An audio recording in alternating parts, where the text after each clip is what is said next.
We're talking about the sliding fifth wheel and why it's important to keep it lubricated. It can cause you a lot of issues. I like a little bit of lube in here. See how you put the dab of the fifth wheel grease? I like to keep a little bit of lube in there because think about it, the kingpin's working back and forth on that, so we want to keep some lube in there so it'll spin in there so it's not grinding down any kingpins on trailers and it's not damaging your locking jaw. So make sure that you have some lube in there. I know a lot's going to smear around and end up in there anyways, but I just like that extra little spot right there just to put some extra fresh lube on it, because I want to protect my equipment as much as I can. It's metal to metal. With the lubrication, it's gonna make it where it's not wearing down as fast.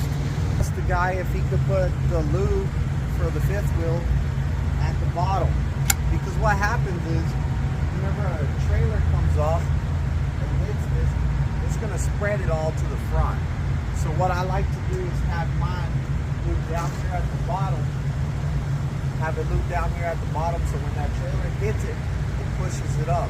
And then turning will also spread it out on top of it. So I think that it's good, better that way. To me, I don't have as much of a mess, and I really didn't need too much lube on mine because mine's pretty solid. Now, one of the things that I like to do before I get my PM done is I like to take all of this excess off of the front of my fifth wheel, because it's going to put more on it. I like to kind of clean some of that stuff off. One of the main reasons that people get fifth wheel grease all over their release handle is because it has a lot of buildup on the side and it falls down and it gets on your release handle. When you're getting a PM done, also make sure that they are lubricating these bushings inside here. They have the nipples on the side that they need to fill up to lubricate those bearings, because the thing about it is your fifth wheel rocks back and forth. It needs some lubrication in there to keep those bearings nice and lubricated so it can move back and forth. Now whenever you have a trailer on this, the reason we want to keep it lubed is because it makes it safe to make turns. So this is a fifth wheel that needs to be lubed. You see all the rust on it? Whenever you get the rust on it, that is dry spots. It needs a little bit of the fifth wheel grease on it to make it where you can turn and stuff. This right here will cause damage to your fifth wheel and the trailer, because you got two metal objects just rubbing on each other with no lubrication. So when you start seeing these rust spots like this right here, you need to go ahead and put some lube on it. Also keeps metal from metal rubbing together, causing more problems. You can wear down your fifth wheel, you can wear down a trailer without it being lubed. It is really hard to make turns if it's not properly lubricated, because it's going to catch and it's going to stick and it's not going to be a smooth turn. This fifth wheel is very important. This is what your trailer connects to. The kingpin goes into the locking jaws over here, and the locking jaws wrap around the kingpin. So this is a very important thing to make sure that you keep lubricated and in top quality. I've seen a lot of people damage these or ride with them dry, stuff like that. It's going to cause you a lot of issues in the long run. Plus, you don't want to mess everywhere. One thing about this fifth wheel grease right here is that once you get it on your clothes, it's going to ruin your clothes. When you're new and you're over here doing your pre-trip and you're doing your coupling area, and you get that fifth wheel grease on you, it's going to get on your clothes.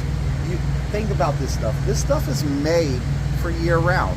It's made to be in the sand. It's made to be in the heat. It's made to be in the snow with the salt on it from the roads, all the spray from the road, all the grime and stuff like that. It's made not to come off, and it's made to keep that lubricated. If you get it on your clothes and you decide, hey man, I'm going to wash my shirt with the rest of my clothes, guess what? You're going to get that fifth wheel grease in your washer. It's going to spread to all your clothes, and now you're throwing away a lot more clothes. even whenever you get it on your hands, it's really hard to get off. Like inside the terminal, they got that orange wash for the mechanics. That is the best thing to get it off. I've heard of several different things to get it off. It's really hard to get it off.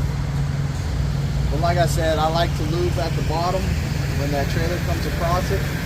That trailer comes across it, it just pushes it up, and as you turn, it's going to work it all around.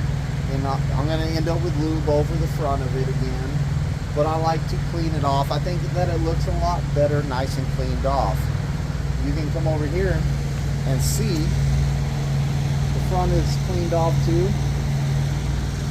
so you don't have all of that extra lube falling all over everything. Like I got a little bit under here from it fell off in the past, so I got a little bit here, a little bit here. But to me, it looks a lot nicer having the edge back to it. And then when you're grabbing this release handle, I don't like having globs here. Whenever you go grab your release handle, you scratch it, get it on your hands. And you can tell that I got some on my hand. It's just easy to buy a cheap putty knife. They're real cheap. Come around this and scrape it all off of the edge before you get your PM done. That way when they put the new on there, you're good. It takes a putty knife, a little bucket, and then you can dispose of it over there in the shop. You can be like, hey, where can I dispose of some old fifth wheel grease? And they'll tell you where to put it. That way you're not getting it everywhere. Really, really sticky stuff, like sticky, nasty, oily, and impossible to get off. But having this well maintained is going to save you a lot of money and a lot of problems in the long run. Especially if y'all own your own trucks. You don't want metal on metal rubbing together. You gotta have it lubricated.